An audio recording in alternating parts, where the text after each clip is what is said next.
Somalia, a nation fractured by civil war. Once a land of promise, it had become a battleground for rival factions, warlords, and militias. At the heart of this turmoil stood Mogadishu, the war-torn capital. Its streets, once vibrant, were now choked with fear and rubble, patrolled by armed militias loyal to Mohammed Farah Aidid, the man who held the city and its people in an iron grip.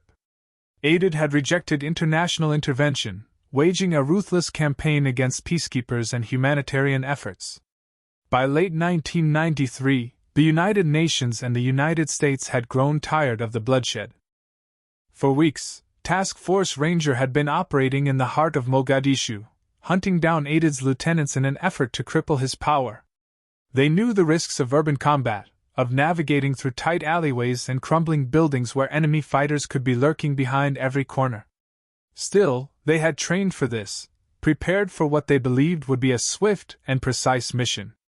On October 3, 1993, their target was within reach, two of Aidid's top lieutenants, believed to be hiding in the Bakara market, the most dangerous part of the city. The mission briefing was thorough. Satellite images revealed a dense, urban jungle of narrow streets and fortified strongholds. The objective was clear: Task Force Ranger would fly in, capture the targets, and extract within an hour. It was a high-risk operation, but one that had been meticulously planned. With precision and speed, they would strike at the heart of Aidid's power structure and deliver a blow that would reverberate throughout the city. But war, like all things, is unpredictable. And even the best-laid plans can fall apart. 15 helicopters lifted off from the base at 1542.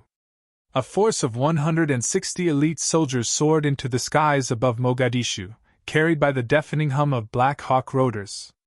Below them, the city stretched out like a patchwork of decay and life, crumbling buildings, makeshift markets, and the ever-present shadow of Aidid's militia. These soldiers had trained for moments like this. They were confident, well-prepared. But as they flew deeper into the city, toward Bakara Market, unseen forces were already mobilizing. The streets they would soon fight in were not just hostile, they were a battlefield designed to trap them. Aidid's fighters were everywhere, but nowhere to be seen. Blending into the chaos of the city, they had been waiting for an opportunity like this, an opportunity to strike at the heart of the American forces. Armed with RPGs, AK-47s, and heavy machine guns, the militia was battle-hardened and fearless. They knew these streets intimately. Mogadishu was their home, and every alleyway, every rooftop was an advantage. The Americans were flying into a carefully laid trap, and they didn't even know it yet. The city lay sprawling below them. From their vantage point, the soldiers could see the chaos and life that continued on in Mogadishu, children playing, vendors shouting, and fighters watching from the shadows.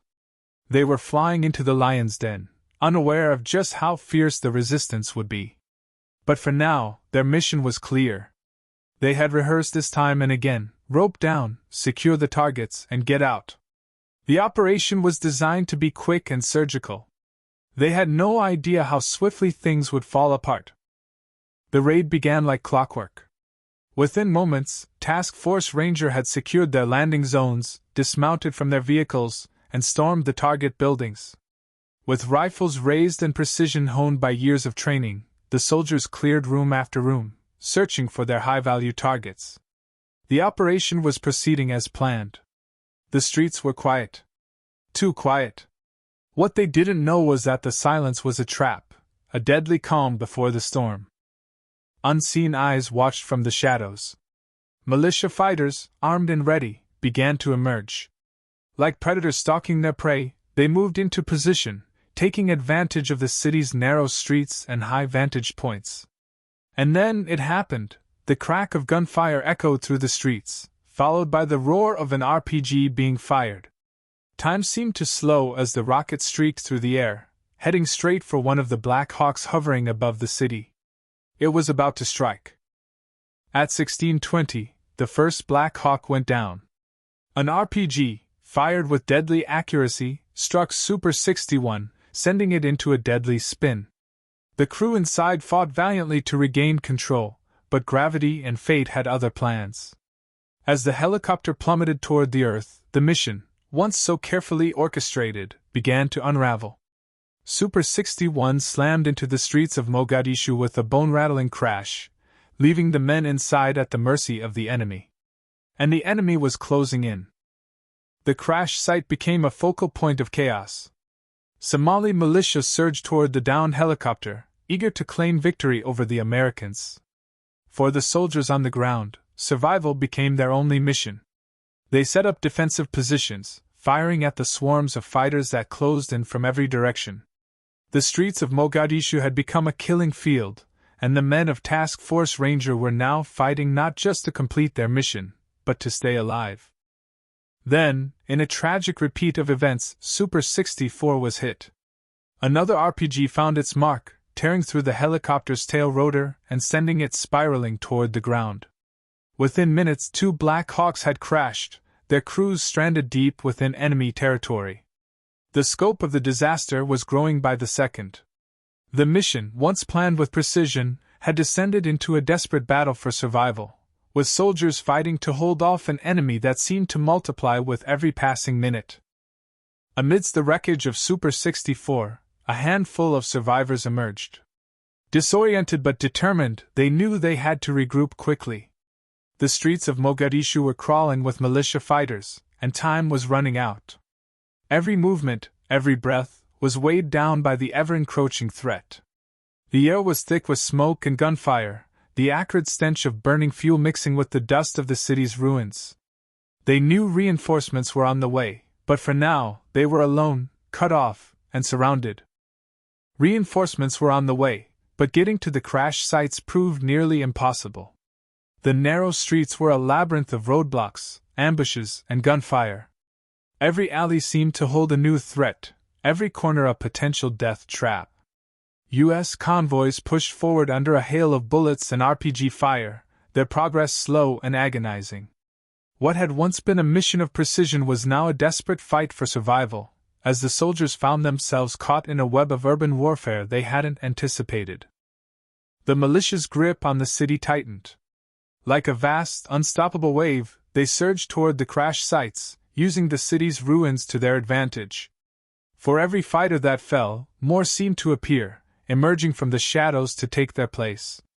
The streets were filled with the sound of relentless gunfire, the eerie wail of RPGs, and the shouts of fighters closing in. The Americans were vastly outnumbered, fighting on unfamiliar ground. The walls of the city were closing in, and with every passing minute, their situation became more dire. In a moment that would later be remembered as one of the most heroic acts of the battle, Delta Force snipers Gary Gordon and Randy Shughart volunteered to be inserted into the heart of the chaos. Their mission: protect the downed crew of Super 64 at all costs. With unmatched skill and bravery, they rappelled into the streets of Mogadishu, knowing full well the odds were against them. As the militia closed in, they fought back with unflinching determination, holding their ground, protecting their comrades. It was a stand that would cost them their lives, but their sacrifice would never be forgotten. Night fell, but the battle continued. The streets of Mogadishu, once bustling with life, were now engulfed in flames and darkness. The night brought with it a new kind of terror, as the soldiers fought to hold their positions in a city they could no longer see. Every shadow seemed to move, every sound a potential threat. For the men of Task Force Ranger, the fight had become a grim endurance, a battle against time, exhaustion, and an enemy that refused to give up. The night would be long, and the cost of survival would be high. Through the darkness, the rescue convoy inched forward, every street a potential death trap. RPGs and gunfire erupted from the shadows, but the convoy pushed on, driven by the desperate need to reach the downed soldiers. Every inch of ground was hard fought, every moment filled with danger. The city had become a labyrinth of burning wreckage, and the soldiers knew that the cost of failure would be unimaginable. But still, they fought on, determined to reach their comrades before it was too late. As dawn broke, a new force entered the fray. United Nations armored vehicles, painted in white with the unmistakable blue helmets of peacekeepers, rolled into Mogadishu. Their mission: to rescue the remaining soldiers and bring an end to the nightmare that had unfolded over the last 18 hours. The streets, once filled with gunfire and explosions, had grown quiet, but the tension was palpable. The UN convoy moved forward cautiously, knowing that in this city, danger could still lurk around every corner. After hours of relentless combat, the rescue had finally come. US and UN forces reached the crash sites, pulling the wounded and exhausted soldiers from the wreckage. Their bodies bore the marks of a brutal night, but their spirits were unbroken. The cost had been unimaginable, but they had survived. One by one, they were loaded into the armored vehicles, leaving behind the streets of Mogadishu, scarred by the battle that had unfolded. As the convoy made its way out of Mogadishu, the city's eerie silence was a stark contrast to the cacophony of the previous night. The once bustling streets were now filled with the remnants of destruction, a ghostly reminder of the battle that had raged. For the soldiers inside the convoy, each mile was a step closer to safety and recovery. The wounds were many, but the spirit of survival was strong. They had endured a night of unimaginable chaos, and now they were on their way to a place of respite and healing. In the wake of the battle, Mogadishu was left scarred and silent. The city's streets, once filled with the sounds of conflict, now bore the marks of a ferocious struggle. Soldiers wandered through the wreckage, their faces showing the toll of what they had endured. Amidst the ruins, a makeshift memorial stood as a tribute to those who had fallen. The sacrifices made during that harrowing night would forever be etched into the memories of those who survived. The battle had been brutal, but it had also been a testament to the bravery and resilience of the men who fought. The Battle of Mogadishu reverberated far beyond the city's boundaries. As news of the conflict spread, the world watched in shock and disbelief. Headlines flashed across screens, debates ignited in political arenas, and public opinion was stirred. The mission's failures and heroism became topics of global discussion, reshaping the narrative of international intervention and military engagement. Mogadishu had become a symbol of both the cost of war and the enduring spirit of those who fought in its shadow. In the aftermath, the process of rebuilding began. Mogadishu, though scarred, was not defeated. Aid workers and local residents joined forces to clear the debris and begin the long road to recovery. The city's spirit was undaunted, its people determined to rebuild and reclaim their lives.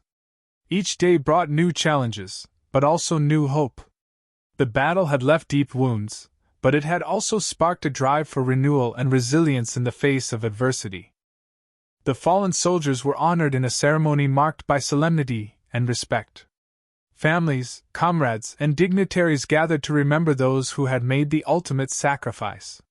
The roll call of names was a poignant reminder of the bravery and dedication of those who had given their lives. In the face of loss, there was a shared sense of gratitude and reverence for the sacrifices made. The memorial stood as a testament to their courage, a beacon of honor amid the pain. The legacy of the Battle of Mogadishu endured beyond the immediate aftermath. Veterans, historians, and analysts reflected on the lessons learned, the changes in military strategy, and the impact on future operations. The battle highlighted the complexities of urban warfare and the need for adaptability in the face of unexpected challenges. It served as a crucial learning experience, shaping the tactics and strategies of modern military engagements, and ensuring that the sacrifices made were not in vain. In the voices of those who lived through the battle, we find personal reflections that offer a deeper understanding of the human cost of war. Survivors, both military and civilian, share their stories, revealing the courage, camaraderie, and personal impact of the conflict. Their words paint a vivid picture of the struggle and the spirit that defined those harrowing hours. Their experiences remind us of the profound cost of conflict and the enduring strength of the human spirit. As we reflect on the Battle of Mogadishu, we are reminded of the profound cost of war and the resilience of those who endure its trials. The city, once a battleground, now stands as a testament to recovery and hope. The scars of the past remain, but so does the strength of those who rebuilt and moved forward. Mogadishu's journey from devastation to renewal serves as a powerful reminder of the enduring spirit of humanity amidst the ravages of conflict. The battle is a chapter in history, but its lessons and legacies continue to shape our world. If you found this exploration of history insightful, there's so much more to discover. Our world is filled with stories that shaped the past and continue to influence the present. Make sure to subscribe to Historical for more in-depth looks at the battles, leaders, and decisions that changed the course of history. By subscribing, you'll stay connected with the past and better understand the world we live in today. Don't miss out on the next chapter of history. Stay informed. Stay inspired. We'll see you soon.